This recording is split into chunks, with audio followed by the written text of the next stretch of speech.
കേരളം ഭരിക്കാൻ ഇതാ പുതിയൊരു രാഷ്ട്രീയ പാർട്ടി വരുന്നു. നമ്മുടെ സ്വന്തം PV അൻവറിന്റെ കിടിലൻ രാഷ്ട്രീയ പാർട്ടി. മലബാറിൽ മുസ്ലിം ലീഗിന് ബദലായി മുസ്ലിം സമുദായത്തിലെ പ്രമുഖരുടെ പിന്തുണയോടെ പുതിയ രാഷ്ട്രീയ പാർട്ടി രൂപീകരിക്കാൻ നിലമ്പൂർ MLA PV അൻവറിന്റെ നേതൃത്വത്തിൽ നീക്കം തുടങ്ങിയതായാണ് സൂചന.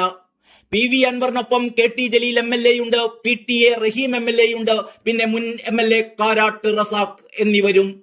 ഇടതുപക്ഷത്തോട് ചേർന്ന് പ്രവർത്തിക്കുന്ന അൻവറിന്റെ നിലവിലെ നീക്കങ്ങൾക്ക് കാന്തപുരം അബൂബക്കർ മുസ്ലിയാരെ പോലുള്ളവരുടെ പൂർണ്ണമായ പിന്തുണ ലഭിക്കാനും ഇടയുണ്ട്.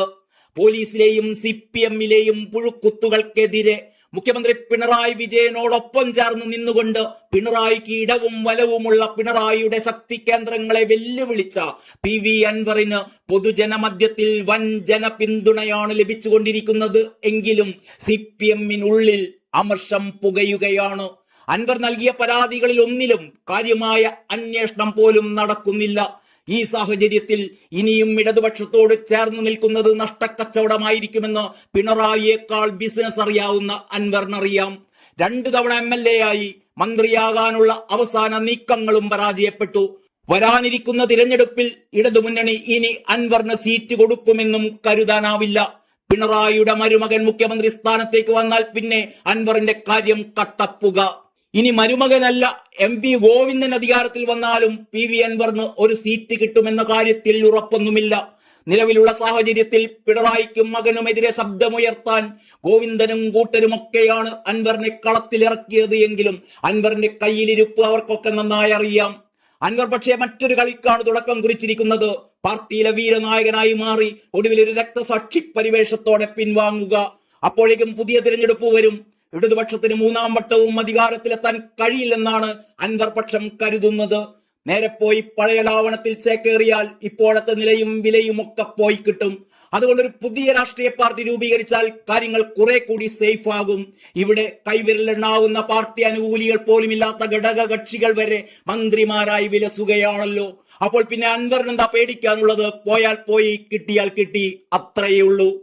വലിയ തോതിൽ മുസ്ലിം സമുദായത്തെ ഇടതുപക്ഷത്തു നിന്നും അകറ്റാൻ അൻവറിന്റെ ഇപ്പോഴത്തെ കലാപം കൊണ്ട് സാധിച്ചിട്ടുണ്ട്. പ്രതീക്ഷിച്ചതിനേക്കാൾ വലിയ നേട്ടമാണ് ഇത് UDF-ന് ഉണ്ടാക്കി കൊടുത്തിരിക്കുന്നത്.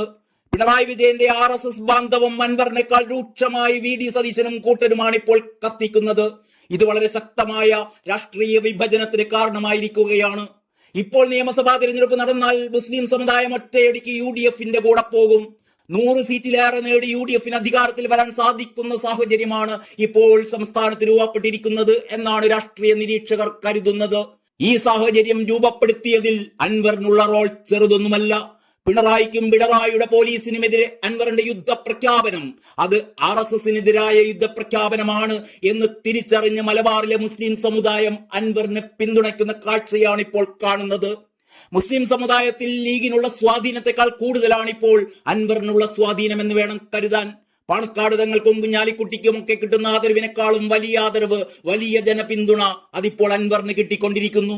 ഈ രാഷ്ട്രീയ സാഹചര്യം മുതലെടുക്കാനുള്ള നീക്കത്തിലാണ് അൻവർ.